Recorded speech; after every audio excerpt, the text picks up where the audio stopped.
O Rogério é a pessoa que comanda o Movimento Brasil Competitivo e tem um papel gigantesco na condução do processo de redução do custo do Brasil numa interface direta, tanto com o Executivo como com o Legislativo, mas mais do que isso, quer dizer, durante muitos anos, né, Rogério, sempre se falou, inclusive nessa casa, no Enaex, custo Brasil, custo Brasil, custo Brasil, mas ninguém sabia o que era o custo Brasil, né?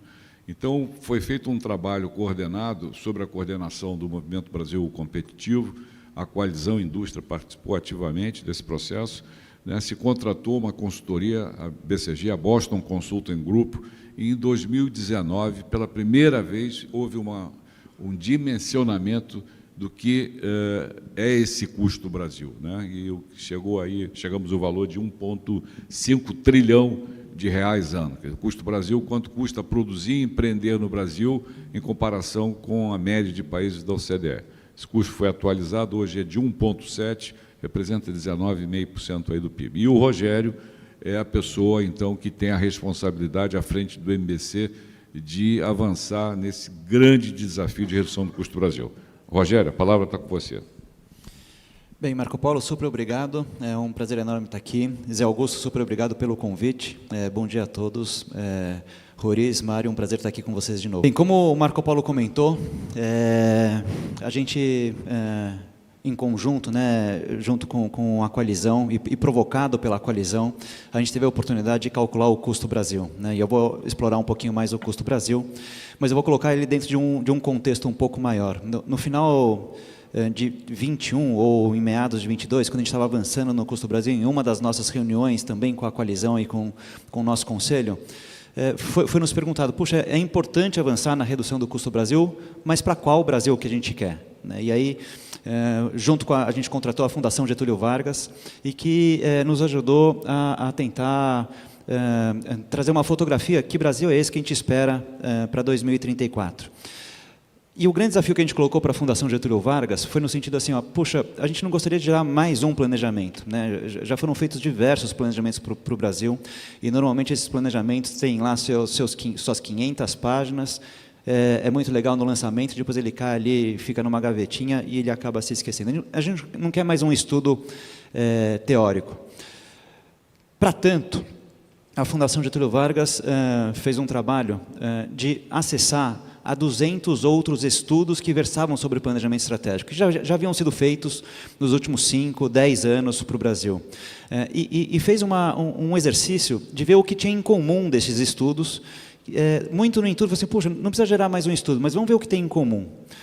E o que está por trás dessa busca do que tem em comum nesses outros 200 estudos é um pouco, eu acho que a provocação que fica aqui colocado a todos nós, né? No início da coalizão, que eu acho que é um movimento nesse sentido, e quando a gente vai nesses 200 estudos e vê o que tem em comum, as soluções técnicas, como já foi dito aqui anteriormente, a gente sabe o que tem que ser feito.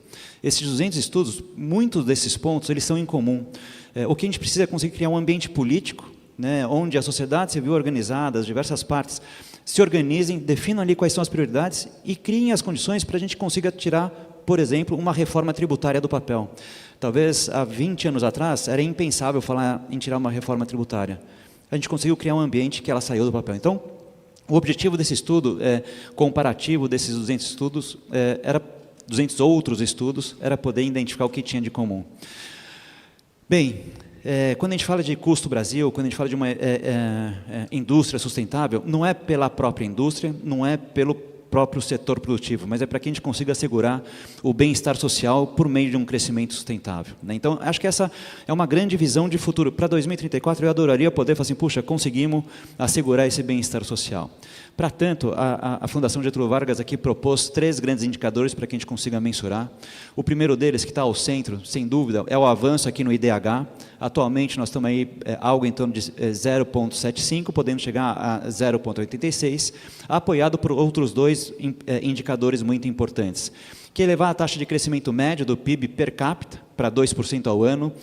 Esse indicador já foi de 1,32, nos últimos 2 anos medidos estava em 0,4, a gente deveria avançar para esses 2% ao ano de crescimento per capita, do PIB per capita. E o outro, sem dúvida nenhuma, é poder impulsionar aqui a pontuação do Global Competitiveness Index para chegar próximo dos 75 pontos, o que a gente nos colocaria ali entre os 30 primeiros colocados. Então, 3 grandes indicadores, 3 grandes metas para que a gente consiga, de alguma forma, calcar ali para 2034 de chegar nesse bem-estar social. Esta visão seria alcançada se a gente conseguisse trabalhar esses 6 pilares fundamentais. Logicamente, um primeiro de social, promovendo aí a equidade no acesso dos direitos sociais. Isso só será possível com uma economia com um crescimento consistente, equilibrado e inclusivo, pautado na inovação, e por essa responsabilidade no meio ambiente, aproveitando todo o nosso patrimônio natural equilibrado com o uso sustentável dos recursos, com foco no combate à mudança climática. Esses 2 itens, tanto de economia como meio ambiente, eles têm que se apoiar fundamentalmente em 2 pilares muito importantes. Um que é da infraestrutura, né, infraestrutura mais integrada, sustentável, com sustentabilidade energética e conexão como base para o desenvolvimento socioeconômico. Infraestrutura essa que foi pauta agora no debate anterior. E a gente não pode deixar de esquecer, né, e de colocar no centro da discussão também a questão da educação, né? Então, se a gente pegar todos os países que mais avançaram em questão de competitividade, sustentabilidade, são aqueles que não tiveram dúvida em investir sobremaneira na educação da sua população. Não só na educação básica, fundamental, no ensino médio, mas também na qualificação desses profissionais, sem os quais não é à toa que aparece no Custo Brasil como o primeiro item, né, que nos tira a competitividade, é a baixa qualificação da nossa sociedade. E, por final, um modelo de governança que permita tirar esses planos, né, como o Roriz aqui colocou, tem mais de 800 bilhões previstos ali na política industrial. O desafio é como é que a gente tira isso do papel. Bem, esse material depois vai estar disponível, tem um site que dá para acessar todo esse conteúdo. Foram definidas uma série de missões, né, ou propósitos para cada uma desses itens, mas eu queria ressaltar alguns deles, e aí sim, voltando ao contexto aqui. O primeiro deles que eu gostaria de ressaltar, e que está ali colocado no ambiente macroeconômico, sempre que a gente fala aqui de desenvolvimento, resgate do setor industrial, nada disso vai acontecer se a gente não conseguir eliminar o Custo Brasil como prioridade para esse crescimento. Sem eliminar esses conceitos do Custo Brasil, tudo aquilo que a gente fala da indústria do futuro, ela vai ficar como um sonho de uma noite de verão, né? Vai ficar sempre aquela questão do futuro, um desafio muito grande para ser alcançado. Além disso, aparece claramente a reindustrialização e, como o Roriz colocou, para geração de valor à produção nacional, né? Então, a gente tem que conseguir romper essa barreira de ser exportador de commodities, né? E a gente tem que conseguir agregar valor a essas commodities, que somos ricos nessas commodities, então, uma reindustrialização para poder agregar valor. Mas não só das grandes indústrias, temos que lembrar também aqui o papel fundamental das micro e pequenas empresas, e como dito pelo Roriz, para a gente conseguir se diferenciar a questão da transformação digital e da economia verde. E por final, como não pode ser diferente, né, e aí muito da importância aqui desse seminário aqui com relação ao comércio exterior, a gente tem que conseguir nos consolidar, se puder tirar esse item, com uma economia muito mais integrada com o mundo e estimulando aqui a inovação, pesquisa e desenvolvimento. Então, é dentro desse contexto, Custo Brasil, reindustrialização, transformação digital, economia verde, que a gente tem que se inserir desse Brasil que a gente pode esperar para o futuro como caminhos, né, para alcançar aquele equilíbrio e maior sustentabilidade social. Aquele principal item, Custo Brasil, como dito aqui já pelo Roriz e reforçado pelo Marco Polo, primeira medida em 2019, com números de 2018, segunda medida agora em 2022, com números de 2021. São 12 capítulos, né, que de alguma forma eles versam aqui sobre o ciclo de vida de uma empresa, desde abrir um negócio até a retomada de um negócio, ou encerramento de um negócio, se for o caso. Mas mais importante do que identificar esses 12 capítulos foi, como dito pelo Marco Polo, colocar números, né? Então, quanto representa esse Custo Brasil quando comparado com as condições colocadas pela média dos países da OCDE, E mais do que isso, qual que é o peso de cada um desses capítulos, né? Então, por vezes, quando a gente fala sobre custo Brasil, competitividade, a gente sempre fica com aquele número. Puxa, quanto tempo leva para abrir uma empresa no Brasil? Isso é super importante. Isso traz uma agilidade muito grande. Mas se a gente olhar o custo Brasil, talvez esse seja um dos menores capítulos. Quando a gente fala de empregar capital humano, que está aqui talvez o maior capítulo, de 310 a 360, é fundamental, além de a gente conseguir encarar os encargos trabalhistas e a judicialização, a gente conseguir encarar de frente a habilidade da força de trabalho. Esse representa 50% desse capítulo, diz respeito à habilidade da força de trabalho. O segundo capítulo, que diz aqui honrar tributos, né, por uma felicidade enorme, estamos conseguindo avançar ali, né, na questão da reforma tributária, que vai enfrentar a questão da complexidade da carga tributária. Metade desse número diz respeito à complexidade da carga tributária. Eu vou trazer aqui um número que muitos já conhecem. No Brasil, em média, né, esse estudo aqui pega o setor produtivo como um todo, de uma forma transversal, mas em média, da pequena para a grande empresa, gasta-se 1.500, 1.600 horas ao ano para honrar todos os tributos, e por vezes a gente não sabe se está conseguindo pagar os tributos certos. Na média dos países da OCDE, o país que está ali na média, gasta 160 horas ao ano para honrar todos os tributos. E o país líder gasta 16 horas ao ano para pagar todos os tributos. Então, isso é custo Brasil. Isso são estruturas que a gente tem que colocar para dentro das nossas organizações para conseguir honrar todos os tributos. Depois disso, temos aqui a questão de infraestrutura, e nessa medida foi interessante a parte de infraestrutura logística.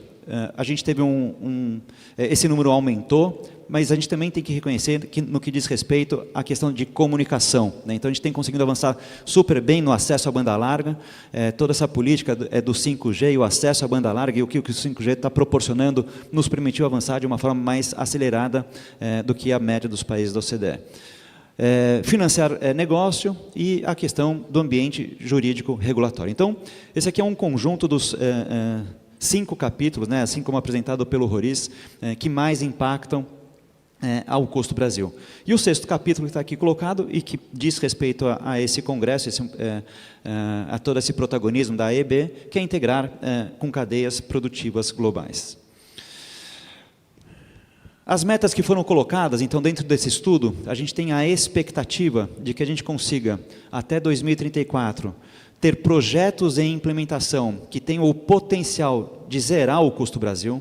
E quando eu falo potencial de zerar o custo Brasil, é porque a gente sabe que esses projetos, até que consigam capturar todos os benefícios, eles levam tempo. Tem um hiato ali de implementação, levam um tempo bastante elevado. Então, pelo menos ter projetos que tenham a potência de zerar o custo Brasil e já ter conseguido reduzir para 10% do PIB, o tamanho do custo Brasil em relação ao PIB.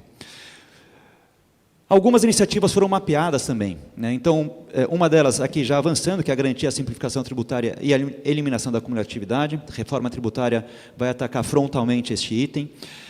O acesso à educação profissional e tecnológica de qualidade. A gente tinha, até o final do ano passado, o novo ensino médio que teve que ser revisto, que está sendo revisto nesse momento, mas, para ter ideia de um número, o Brasil, em média, 12% dos alunos egressos do ensino médio seguem a carreira técnica, ou têm um ensino técnico profissionalizante.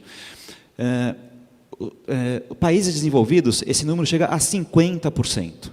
Então, aqui acho que tem um grande ressignificado do que é o ensino técnico para o país, e a importância de se focar não só na educação básica, educação fundamental, mas também na qualificação dos nossos alunos. Promover simplificação regulatória, todos nós sabemos os desafios que isso é, e facilitar o acesso a crédito competitivo. Acho que 4 grandes iniciativas.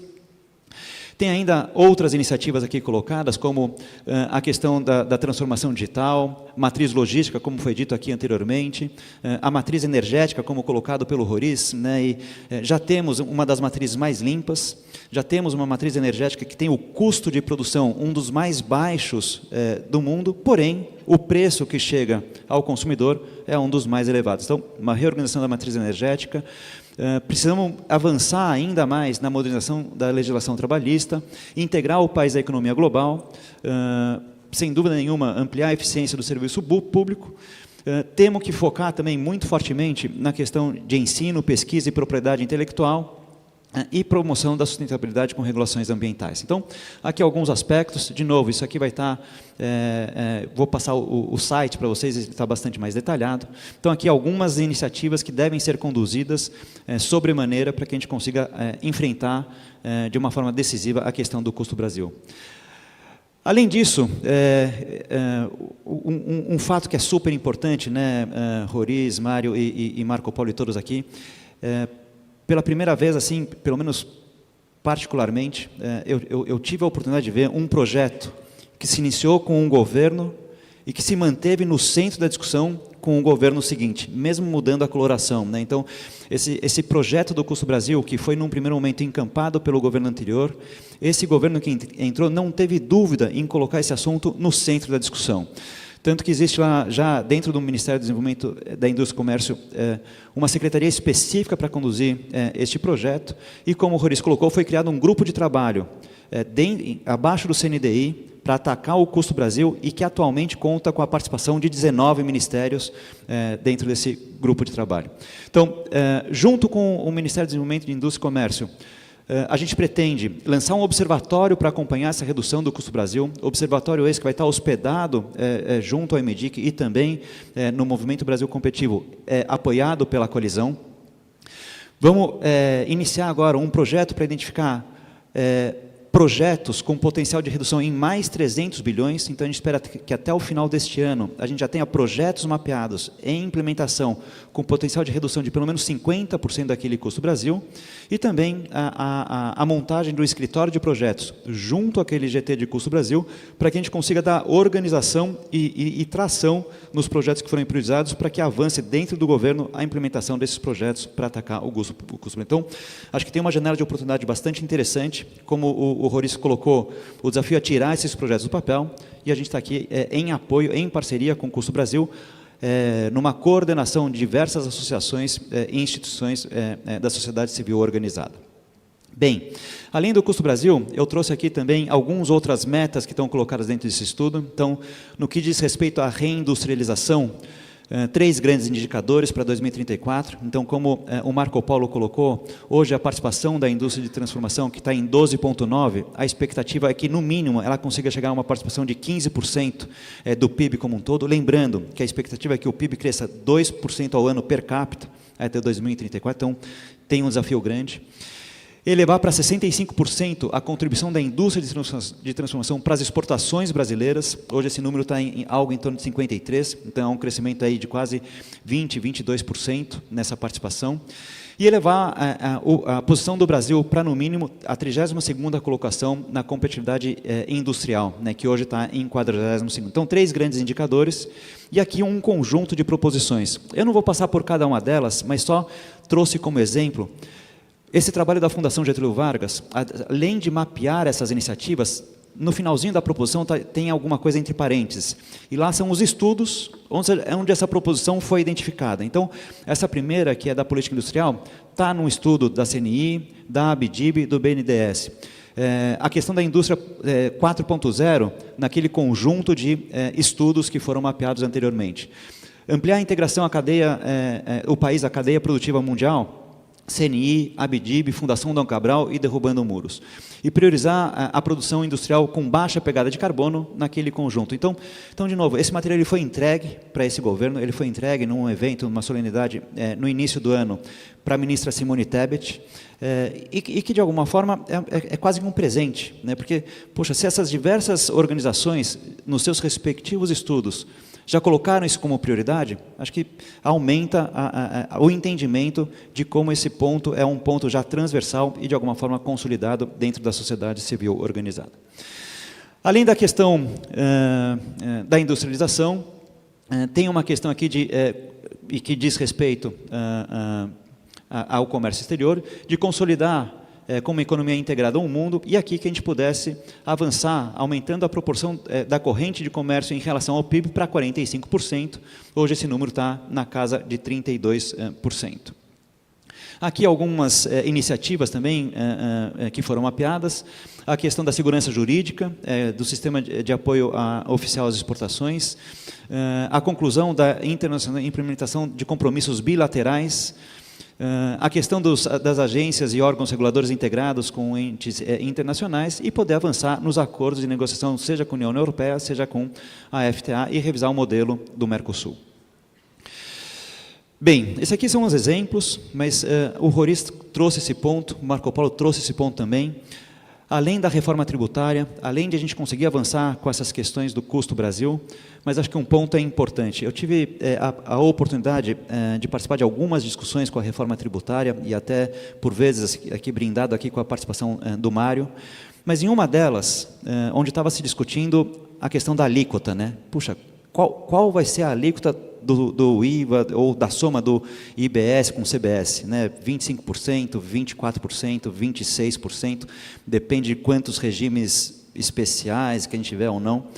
E aí teve um participante que levantou e falou assim, essa questão da alíquota, ela é quase irrelevante, porque em algum momento no futuro, qualquer alíquota que se defina, ela vai ser insuficiente pelo tamanho do crescimento das despesas do governo. Então, se em algum momento a gente não recuperar a capacidade de investimento do país, como foi dito pelo Roriz, né, se a gente não conseguir recuperar a capacidade de investimento chegando a 25%, 27%, 28% do PIB, a gente não vai conseguir criar as condições necessárias para que a gente consiga ter um crescimento da indústria de uma forma sustentável. E essa capacidade de investimento, talvez ela tenha que ser o pano de fundo para quando a gente fala de uma reforma administrativa, né? Então, a gente ouve muito da reforma administrativa e, por vezes, a reforma administrativa ela fica circunscrita à questão da quantidade de pessoal, custo de pessoal, mas acho que o custo de pessoal é uma parte. A gente precisa conseguir repensar o país para entender, puxa, qual que é o nível de investimento que a gente deseja e como é que a gente consegue olhar para todas as nossas estruturas, inclusive pessoal, mas não somente, para conseguir propiciar isso. Um maior investimento é investimento colocado na economia, é investimento colocado no setor produtivo, é investimento colocado na sociedade, para que aí sim a gente consiga gerar um ciclo virtuoso de um crescimento sustentável, não só do nosso setor produtivo, mas da sociedade como um todo. Acho que esse é um ponto que vale ato contínuo, Marco Polo, Roriz, Mário e todos aqui presentes, ato contínuo que a gente conseguir avançar na reforma tributária, conseguir avançar nessa questão aqui da reforma administrativa. Esse aqui é o site, então todo esse estudo está ali colocado, acho que é um estudo bastante interessante. A ideia é que a gente consiga, ao final do ano, lançar um observatório sobre isto e que isso seja um estudo vivo. Esse foi uma primeira fotografia tirada pela Fundação Getúlio Vargas. A ideia é que a gente consiga, também em parceria com a CNI, a gente já está conversando com a CNI, com a Alita, para que a gente consiga avançar nesse observatório e que a gente consiga receber mais proposições, né, de como avançar em cada um desses aspectos. Espero não ter estourado muito tempo, super obrigado pelo tempo. Zé Augusto, parabéns aqui pelo evento. Você ficou dentro do tempo e parabéns pela tua apresentação, Rogério. E a pergunta que você iniciou a tua apresentação, qual é o Brasil que queremos em 2034? Está aí, né? 2034, o horizonte é muito perto e com esses desafios todos que você trouxe aí de forma bastante competente.